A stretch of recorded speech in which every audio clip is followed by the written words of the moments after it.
Welcome back to the deep dive. Today, we're looking at some really quite remarkable source materials. They tackle the biggest questions, don't they? Who are we? Why are we even here? And what happens when we start remembering that there's maybe more to us than just this daily life? Exactly. And you, the listener, maybe you're encountering terms like waking up or cosmic being or the realm of oneness for the first time. It can sound a bit, well, out there. A bit abstract, maybe even overwhelming. So our goal today is simple. We want to make these ideas clear, friendly, really understandable, especially if you're new to this kind of thinking. Okay, let's unpack this. That's the plan, to take that spiritual language and ground it. The core idea we're exploring based on these sources is understanding the difference between your human experience, what the source actually calls a dream, and your soul's true identity, who you really are underneath it all. Right, and let's start with that dream idea because it sounds a bit strange at first. The source calls life on Earth a beautiful dream.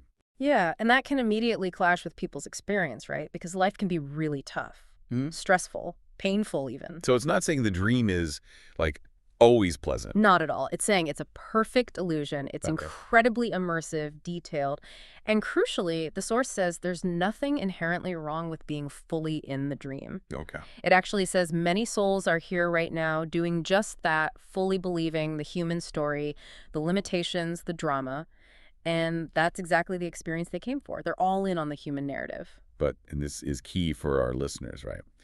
The material suggests that if you're drawn to this conversation, if you feel that little nudge, that there's something more. Then you're different.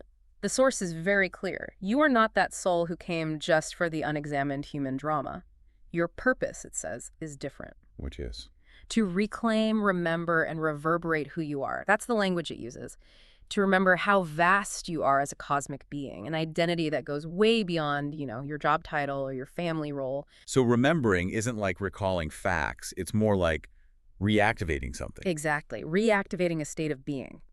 The source says it connects back to the part of your soul that was wide open when you were just born, before society and conditioning started layering on top. That infant consciousness. Open, trusting. Yeah, completely open. But, and this is important, we're not just trying to become babies again, because that infant part didn't have the wisdom you have now. Ah, so all the stuff we go through, the tough relationships, the job struggles, the joys, the losses, that's not a detour. It's actually the key. All those mussy human experiences. They gave you wisdom or the understanding of the human world. They built what the source calls an extraordinary framework. A framework. Okay, so the human part isn't the enemy of the soul part. Not according to this source, it's the training ground.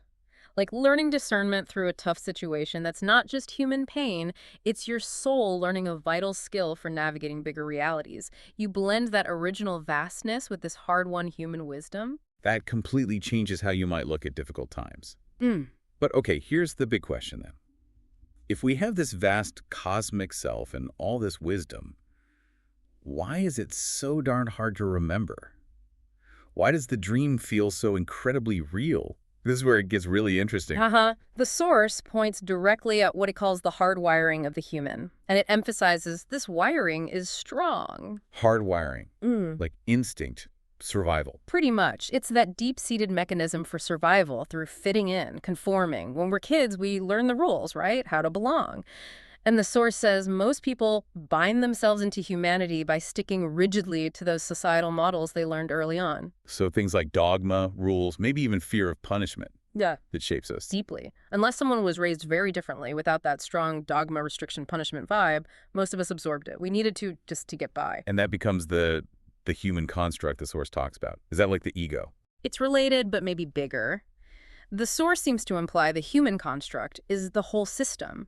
The beliefs, fears, boundaries that the ego uses to navigate the physical world, like a protective shell.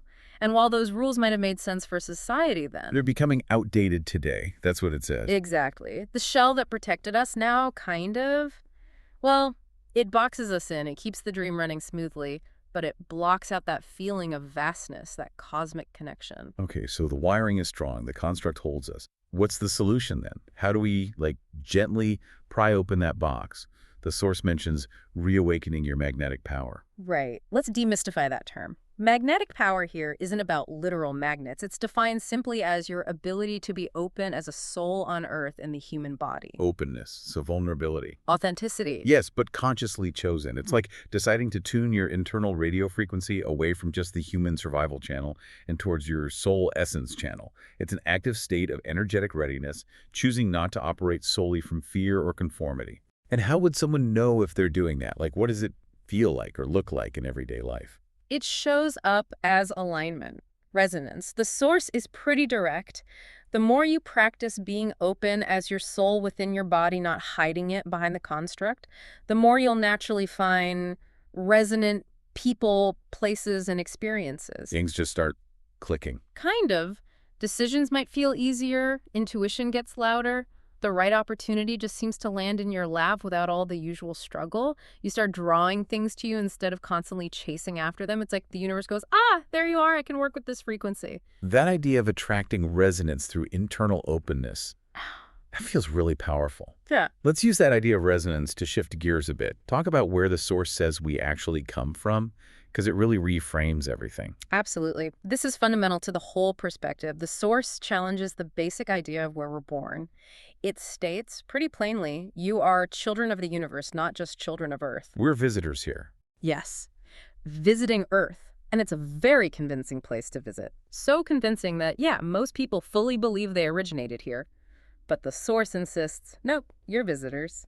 That could feel a bit untethering for some people. Like, wait, I don't belong here. It can initially, but the source connects it back to a shared origin point, a place we all belong to, regardless of which star system we might perceive as home. And that's the realm of oneness. Can we spend a moment on that? Describe it simply for someone hearing this term. Sure.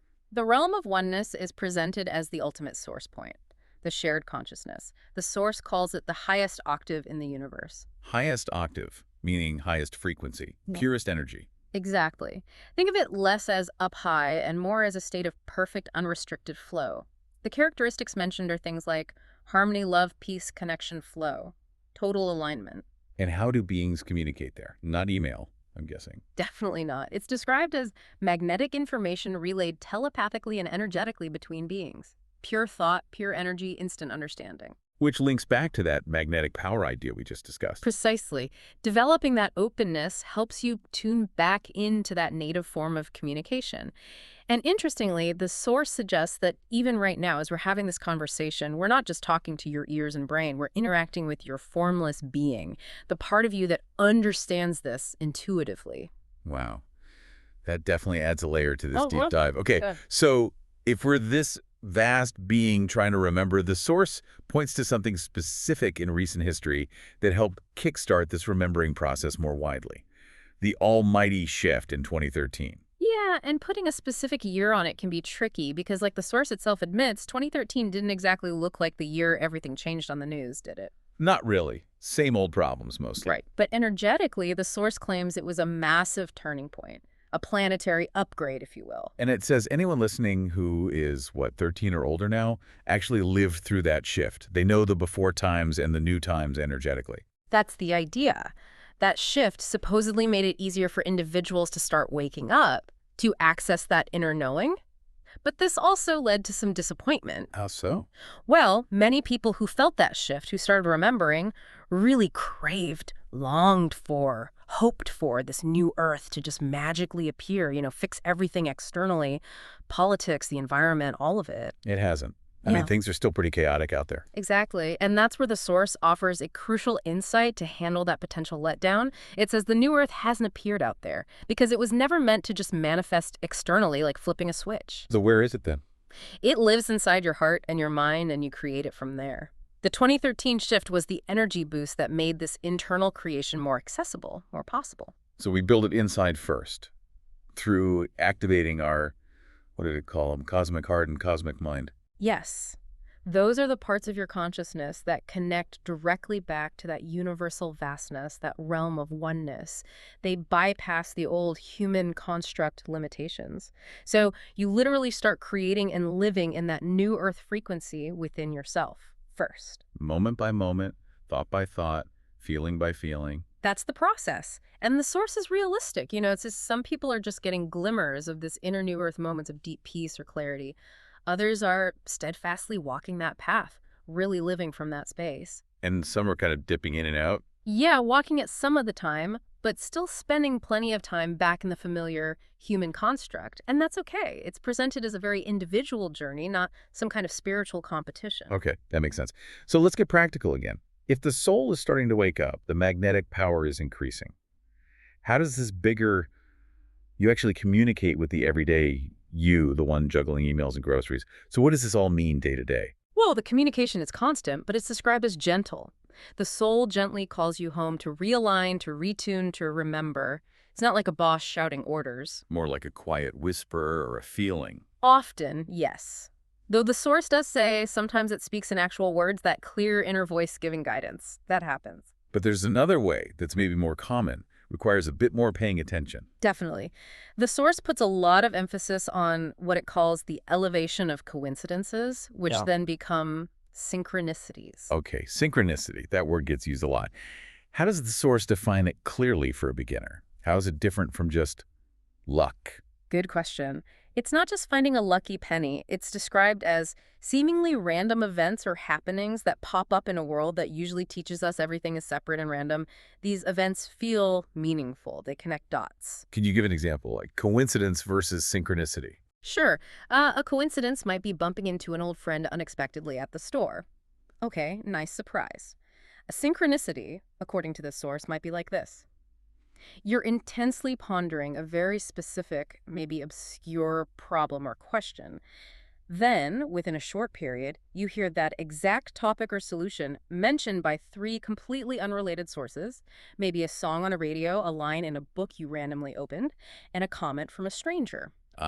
So it feels like the universe is directly answering your thought, confirming something. Exactly. It's the soul using the external dream world to give you a little wink, a nudge, to validate that you're aligned, that you're on the right track, especially when the logical mind might be full of doubts. It cuts through the noise. That validation seems really important. And the last method mentioned is channeling.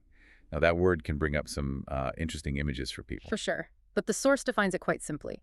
Channeling has always been an initiator for reconnecting because your soul is your greatest source of wisdom. So it's not necessarily about spooky voices. Not inherently. It's fundamentally about being a clear conduit, allowing that higher wisdom, whether from your own soul or universal consciousness, to flow through your mind and maybe even your voice or writing without the usual filter or censorship of the human construct. When you engage with stuff like this deep dive, the source says your soul feels invited to speak to you. It's basically magnetic openness turned way up. Okay, well, we've covered a lot. The human experience as a tool, not a trap. Reawakening through that magnetic openness. Being visitors here. Building a new earth inside. And there's one final point about the human side that I think is quite compassionate. The source notes that even as you awaken, your human construct side often stays active for a really important reason. Which is? To help bring along those that you love, whose own awareness might still be a little more challenged. Your grounded human self can act as a bridge for others who aren't quite ready for the full cosmic download. So even the parts of us that feel limited can serve a connecting purpose. That reframes our relationships too. Which brings us to a final thought to leave you with. If everyone, according to this source, is ultimately on this path, back to remembering, following their unique energy blueprint towards that same destination of oneness, what does that really suggest about the role of your current relationships, your family, your friends, even challenging colleagues? Are they anchors holding you back, or are they perhaps essential parts of the journey, maybe even accelerators, in ways we don't always recognize? Something to ponder.